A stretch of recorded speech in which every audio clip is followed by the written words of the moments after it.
नमस्कार, जनप्रवास सुपरफास्ट में आपका स्वागत है। मैं हूं हेमेंद्र सिंह। एक नजर डालते हैं आज की सुर्खियों पर। मोदी सरकार के दूसरे कार्यकाल का आज 1 साल हुआ पूरा। पीएम मोदी ने पत्र लिखकर जनता को दिया धन्यवाद। पीएम बोले, मुझसे कमी हो सकती है मगर जनता के सामर्थ्य पर भरोसा।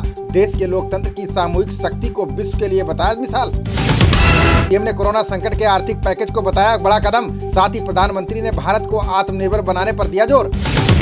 पीएम मोदी बोले, कोरोना महामारी के खिलाफ लंबी है लड़ाई। विजय पथ पर चल रहा है देश, दिशा निर्देशों का करें पालन। भाजपा अध्यक्ष जेपी नड्डा आज जारी करेंगे प्रधानमंत्री मोदी की चिट्ठी। दूसरे कार्यकाल का 1 साल पूरा होने पर बीजेपी करेगी कार्यक्रम। केंद्रीय मंत्री बीजेपी समेत कई पदाधिकारी करेंगे 1000 वर्चुअल रैलियां। बिहार में 10 लाख लोगों को नड्डा का फेसबुक लाइव दिखाने का लक्ष्य। शाम 4 बजे फेसबुक लाइव के जरिए जेपी नड्डा का होगा संबोधन। बीजेपी के सभी सोशल मीडिया चैनल्स पर होगा प्रसारण। अमित शाह ने भाजपा का साथ देने के लिए जनता को किया सलाम। पार्टी को बधाई देते हुए 1 साल की उपलब्धियों का किया जिक्र।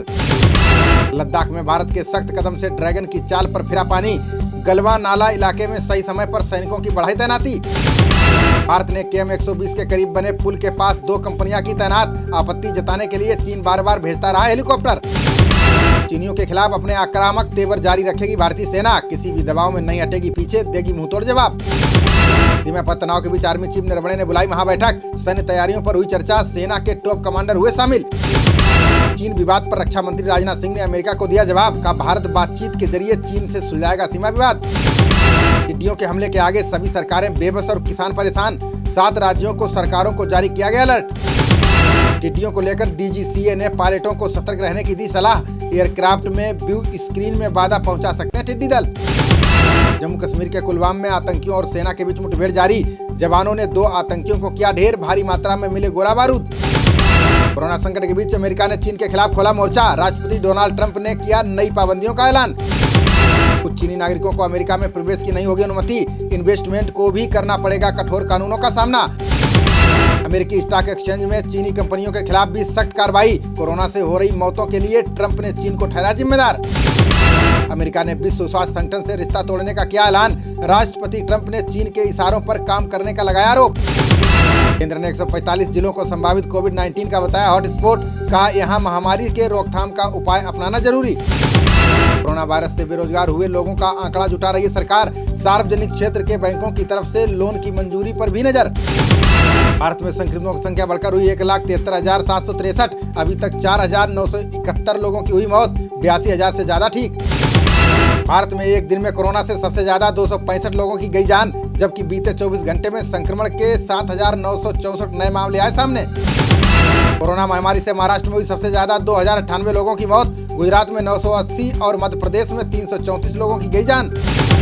कोरोना से दिल्ली में 398 और तमिलनाडु में 154 लोगों ने तोड़ा दम। तेलंगाना में 71, आंध्र प्रदेश में 60 और कर्नाटक में 48 की हुई मौत। महामारी से यूपी में 198 और पंजाब में 42 लोग हुए मौत के शिकार। पश्चिम बंगाल में 302 और राजस्थान में 184 की जा चुकी है जान। दुनिया भर में कोरोना के संक्रमितों का आंकड़ा 60 लाख के पार पहुंचा, जबकि कोविड-19 से मरने वालों की संख्या बढ़कर हुई 3,12,773। कोरोना वायरस के फैलाव का ICMR लगाएगा पता। देशव्यापी सर्वे के तहत मध्य प्रदेश से लिए 1700 लोगों के सैंपल।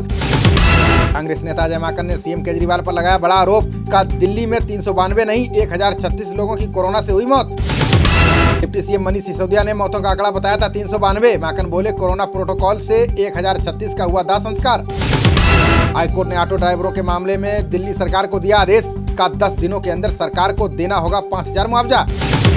दिल्ली सरकार ने कोरोना संकट में मदद के लिए लॉन्च की थी योजना। ऑटो, ई-रिक्शा और ग्रामीण सेवा चालकों को देने थे 5,000 रुपए। श्री ममता ने कहा, लॉकडाउन पर गृहमंत्री अमित शाह ने नहीं किया फोन। गृहमंत्री ने कल मुख्यमंत्रियों से लॉकडाउन को लेकर की थी चर्चा।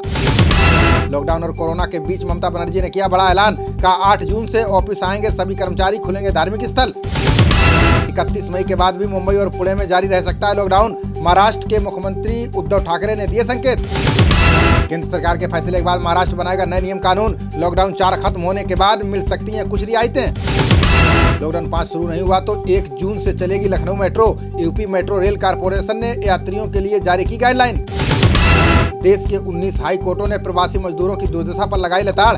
सॉलिसिटर जनरल तुषार मेहता ने आलोचकों को लगाई फटकार।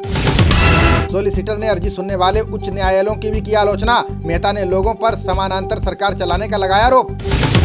कोरोना और लॉकडाउन में कंपनियों पर आए संकट पर बोली वित्त मंत्री का औने पौने दामों में बिकने नहीं देंगे कंपनियां।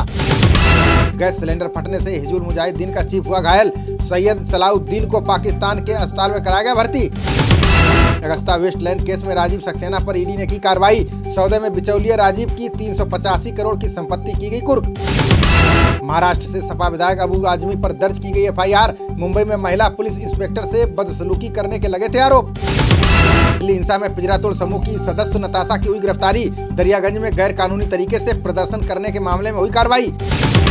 पूर्व पार्षद इशरत जहां ने शादी करने के लिए लगाई जमानत याचिका, दिल्ली हिंसा फैलाने के आरोपों में पुलिस ने भेजा था जेल। सीए की परीक्षा देने वाले उम्मीदवार बदल सकते हैं अपना सेंटर, कोरोना संकट में 29 जुलाई को देश भर में आयोजित होगी परीक्षा।